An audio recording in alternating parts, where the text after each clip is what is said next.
21শে জুলাই মারা গেলেন আজিজুল হক।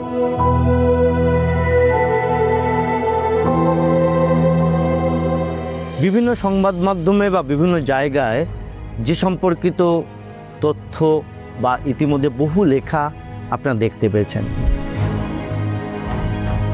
কিন্তু আমি যদি একটা কথা বলি যে এই আজিজুল হকের মৃত্যু আসলে একজন প্রাক্তন স্বরাষ্ট্রমন্ত্রীর মৃত্যু, কথাটা শুনে তো একটু অবাক লাগে না?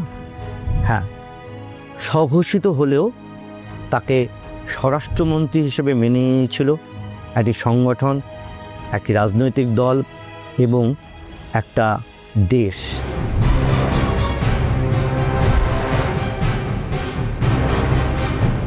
সবটাই কেমন উলটপালট লাগছে।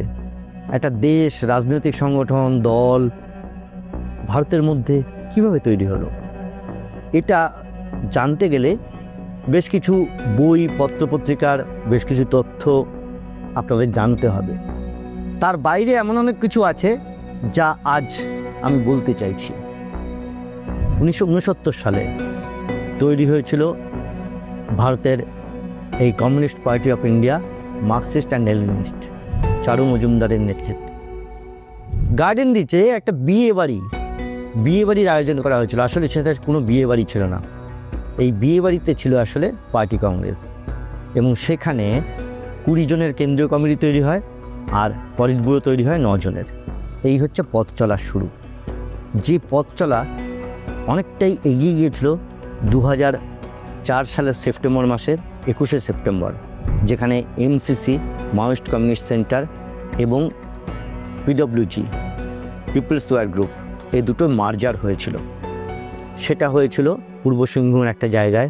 তার সমস্ত দলিলপত্র, অনেক কিছু নথি, সমস্ত কিছু আছে। কিন্তু তার মাঝের এই গল্পটা, যেখানে আজিজুল হকের জীবন লুকিয়ে রয়েছে, কিছু তথ্য পরিসংখ্যান সেগুলো পাওয়া যায় কিভাবে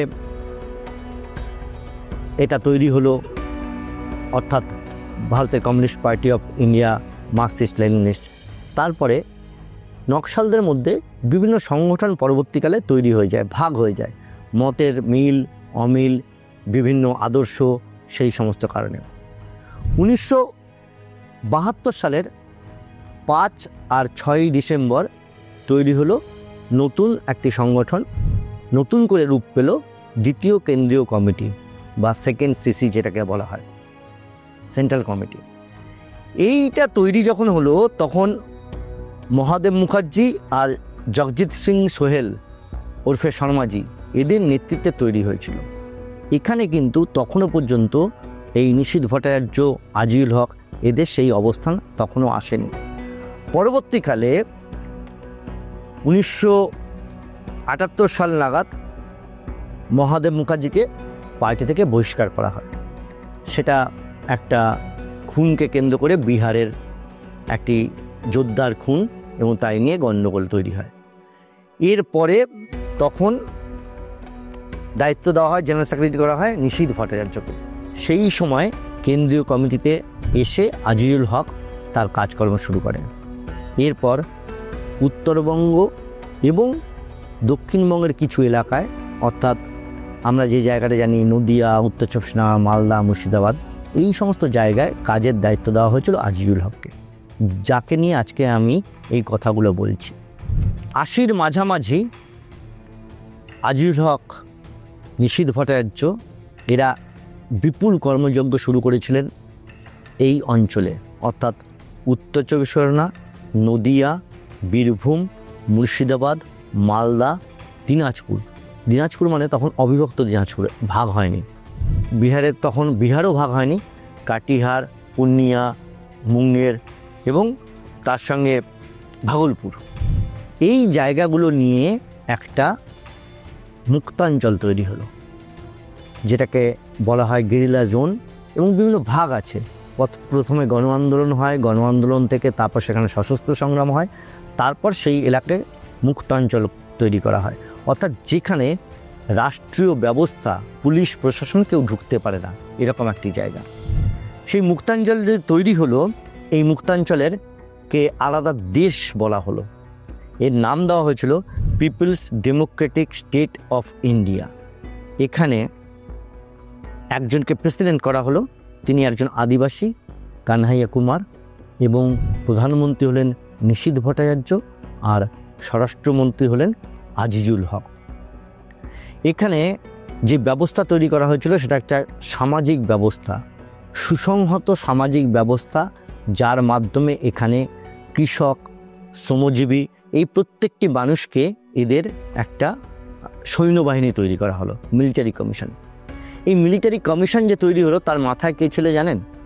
সেই সময় অনিল বরণ রায় বা নিরঞ্জন নামে পরিচিত ছিলেন এমন একজন মানুষ, যিনি বিসিএস অফিসার ছিলেন, অর্থাৎ তিনি রাজ্য সরকারের সর্বোচ্চ যে পরীক্ষা সেটা দিয়ে একটা রাজ্য সরকারের চাকরি করতেন, সেখান থেকে আইএস নমিনেটেড হন। কিন্তু তিনি রেজিগনেশন দিয়ে আসলে ভিতরে ভিতরে তিনি এই আন্দোলনের সঙ্গে যুক্ত ছিলেন দীর্ঘদিন। সেখান থেকে তিনি কমিশনের দায়িত্ব নেন। এই কমিশনের দায়িত্ব নেওয়ার পর এখানে সংবিধানও তৈরি হয়েছিল।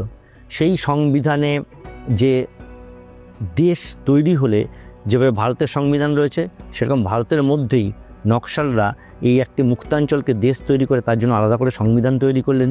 সেনাবাহিনী তৈরি হলো। এই সেনাবাহিনীর জন্য একেবারে ইউনিফর্ম তৈরি করা হয়েছিল সি গ্রিন কালারের, এবং তার টুপি ছিল, ব্যাজ ছিল, জামা ছিল, প্যান্ট ছিল, জুতো ছিল, মহিলাদের উপস্থিতি ছিল। এবং এই বাহিনী সাধারণভাবে স্বাভাবিকভাবে পরবর্তীকালে আমরা যেটা দেখেছি পিডব্লিউজি বা এমসিসির যে তাদের সশস্ত্র বাহিনী বা পিএলজি তৈরি করা হয়, পিপলস লিবারেশন গেরিলা আর্মি, সেটার সঙ্গে এই বাহিনীর কিছুটা পার্থক্য ছিল। এই বাহিনী কিন্তু সরাসরি সশস্ত্র সংগ্রাম বা শুধুমাত্র আর্মস অ্যামুনেশন নিয়ে ব্যস্ত থাকতো এমনটা নয়, বিভিন্ন সামাজিক কাজকর্ম নিয়েও ব্যস্ত থাকতো, তার সঙ্গে ইউনিফর্মে তাদের যে সামরিক কাজকর্ম সেগুলোও করাতো। এবং পশ্চিমবঙ্গ ও বিহারে দুটি ট্রেনিং স্কুল করা হলো, অর্থাৎ এই যে প্রশিক্ষণ দেওয়া, সশস্ত্র বাহিনী তৈরি করা, তার জন্য প্রশিক্ষণ দেওয়ার কাজ শুরু হলো। এই যে সেনাবাহিনী তৈরি হলো তখন দুটো বাহিনীর হয়েছিল এবং দুটো বাহিনীর নাম করা হয়েছিল, একটা শ্যাম ব্রিগেড আর একটা শুভাশিস ব্রিগেড। এই শ্যাম ব্রিগেড এবং শুভাশিস ব্রিগেড প্রায় 250 জনের মতো করে সরাসরি যারা সৈন্য তারা এই ব্রিগেডের অংশ ছিল।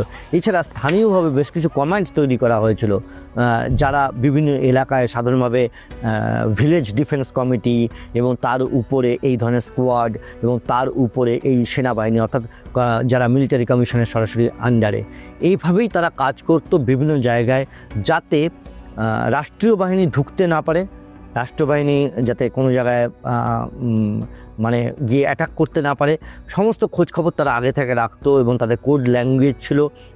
প্রায় 9টা পুলিশ থানা এবং ক্যাম্প মিলিয়ে তারা লুট করেছিল, যেটা আজিজুল বাবু নিজে আমাকে বলেছিলেন যে 22 জন মতন মানুষকে তাদের মারতে হয়েছে।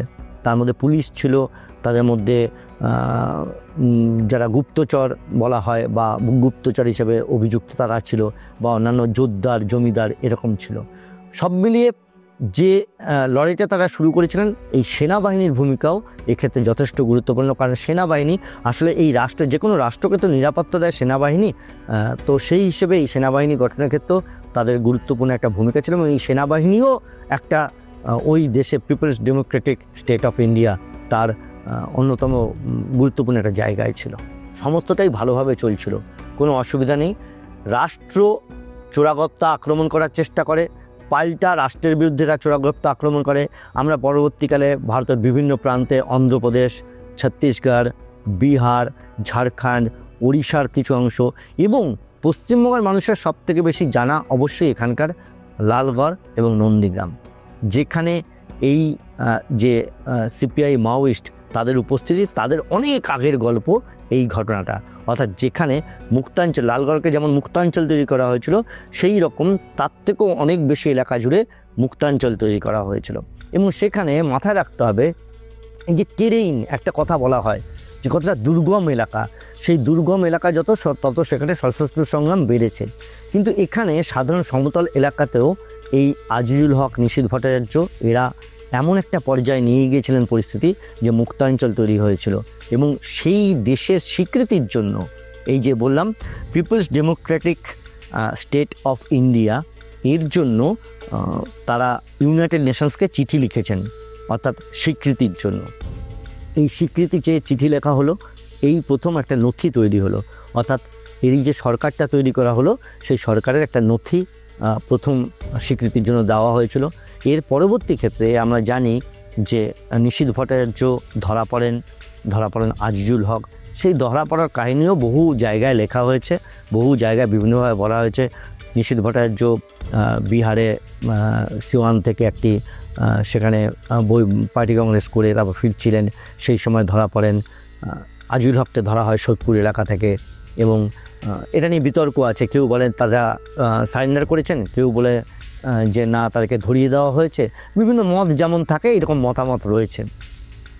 এই ধরা পড়ার পরে খুব মারাত্মক একটা ঘটনা ঘটে, সেটা হচ্ছে যেহেতু তিনি নিজেকে স্বরাষ্ট্র বা তাদের সংগঠনের পক্ষে বা তাদের দেশ তৈরি করেছিলেন, তাদের পক্ষে স্বরাষ্ট্রমন্ত্রী হিসেবে দাবি করেন, তাই আজিজুল হক ধরা পড়ার পরে তিনি আলিপুরের যে ম্যাজিস্ট্রেট তার কাছে একটা হলফনামা বা তাদের কাছে একটা চিঠি পাঠান, যেখানে তিনি নিজেকে যেটা দাবি করেন সেটা হচ্ছে যুদ্ধবন্দী হিসেবে, অর্থাৎ POW, prisoner of war.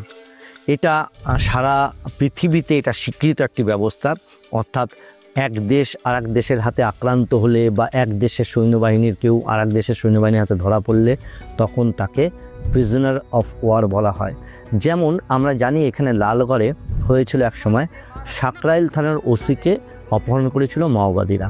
Kishanji শেষ পর্যন্ত মুক্তি দেন সেই অতীন্দ্রনাথ দত্তকে, আমার হাতেই ছেড়েছিলেন। লালগড়ে নকশাল আন্দোলন যখন সর্বোচ্চ পর্যায়ে পৌঁছয় সেটা অন্য গল্প, কিন্তু POWটা বোঝার জন্য আমি বললাম। অর্থাৎ অতীন্দ্রনাথ দত্তকে যখন ছাড়া হলো তার বুকে একটা বড় ব্যাজ লাগিয়ে দেওয়া হয়েছিল, কাগজের উপর লিখে POW, অর্থাৎ যুদ্ধবন্দী, তাই তাকে মুক্তি দেওয়া হচ্ছে। ঠিক সেরকমভাবেই আজিজুল হক একটা চিঠি লিখেছিলেন, এটা নিয়েও বিতর্ক হয় পরবর্তীকালে। আসলে এই ঘটনাটা বলছি কেন, এই ঘটনাটা কোনো জায়গায় নেই, কোনো বইয়ে নেই, কোনো জায়গায় নথি কলকাতা পুলিশের স্পেশাল ব্রাঞ্চের কাছে কিছু থাকতে পারে, আইবির কাছে কিছু থাকতে পারে, এমন কিছু নথি। এরপরে আরও একটা ঘটনা ঘটে, সেই ঘটনার সময় নাকি একটি চুক্তি হয়েছিল, এবং এই ঘটনায় যেমন বললাম যে যুদ্ধবিরতি চুক্তির মতো একটা চুক্তি হয়েছিল, যুদ্ধবিরতি ঘোষণা করেছিলেন তিনি এবং তার সঙ্গে নিজেকে প্রিজনার অফ ওয়ার বলেছিলেন। সেই সময় এরকম একটা ঘটনা ঘটে, এই নিয়ে পরবর্তীকালে বিভিন্ন বিতর্ক, বিভিন্ন কথাবার্তা।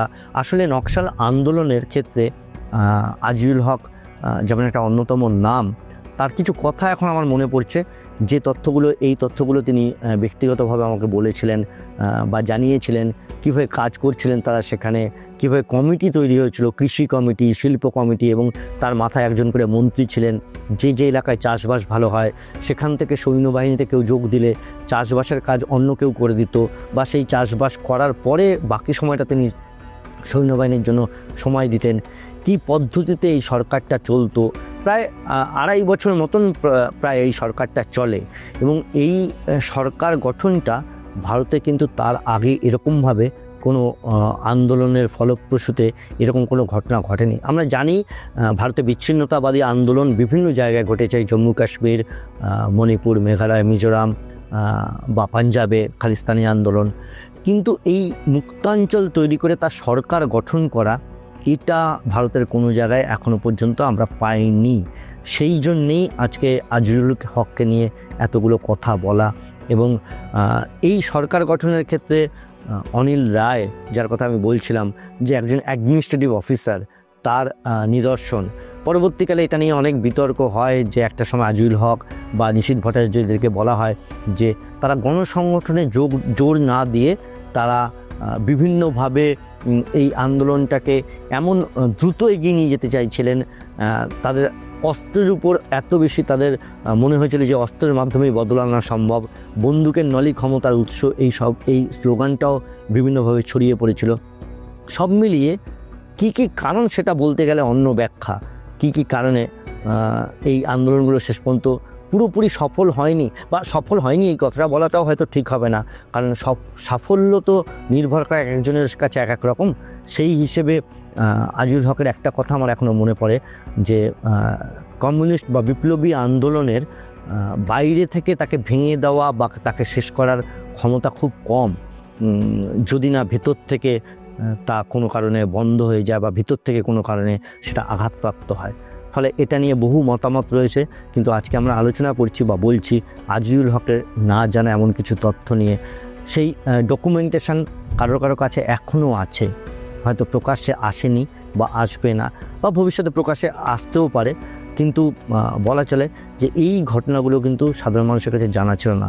আজিজুল হক মারা গিয়েছেন, পরবর্তী ক্ষেত্রে তাকে আমরা সিঙ্গুর আন্দোলনে তার ভূমিকা দেখেছি, বা অন্য বিভিন্ন রকমভাবে বিভিন্ন ক্ষেত্রে বিভিন্ন জায়গায় তাকে বিভিন্ন রকমভাবে আমরা পেয়েছি। তার মতাদর্শ নিয়ে, তার লাইন নিয়ে অনেক রকম বিতর্ক থাকতে পারে, কিন্তু এটা ভুলে গেলে চলবে না। একটা সময় তিনি যা করেছিলেন আজিজুল হক ভারতে, তার আগে কেউ করেননি। একটা সময় তিনি মুক্ত হলেন, শরীর ভগ্নপ্রায়, হাঁটা চলা সমস্ত কিছুতেই সমস্যা ছিল। তাকে জিজ্ঞাসা করলে প্রত্যেককে এক কথা বলতেন, আরামে আছি কিন্তু ভালো নেই। আসলে এই ধরনের আন্দোলন, এই ধরনের আদর্শ মানুষের মনের মধ্যে বেঁচে থাকে। আমরা জানি বারবার নকশাল আন্দোলন ধাক্কা খেয়েছে, শেষ হয়েছে বলে মনে করেছি আমরা, রাষ্ট্র মনে করেছে। যেমন বলা হয়েছে যে মার্চ মাসের মধ্যে, অমিত শাহ নিজে ঘোষণা করেছে মার্চ মাসের মধ্যে ভারতকে মাওবাদী মুক্ত করা হবে। জানা নেই এটা করা সম্ভব হবে কি না, তবে মানুষের মনের মধ্যে তো এই ধরনের ইজম তো মুছে দেওয়া যায় না, এই ধরনের আদর্শ মুছে দেওয়া যায় না। কতটা রয়ে যাবে, নতুন করে কী রূপে প্রকাশ্যে আসবে, সেটা পরবর্তীকালে সময়ই বলতে পারবে। কিন্তু আজিজুলদা এই কথা, এই বিশ্বাস নিয়ে বলতেন যে আরামে আছি কিন্তু ভালো নেই। আসলে তার এই আরামে থাকা বোধহয় রাষ্ট্রীয় কিছু সুযোগ সুবিধা পরবর্তীকালে তাকে দেওয়া হয়েছিল, তার কিছু তিনি নিয়েছিলেন, কিন্তু মনের মধ্যে বোধহয় জ্বলনটা রয়েই গিয়েছিল।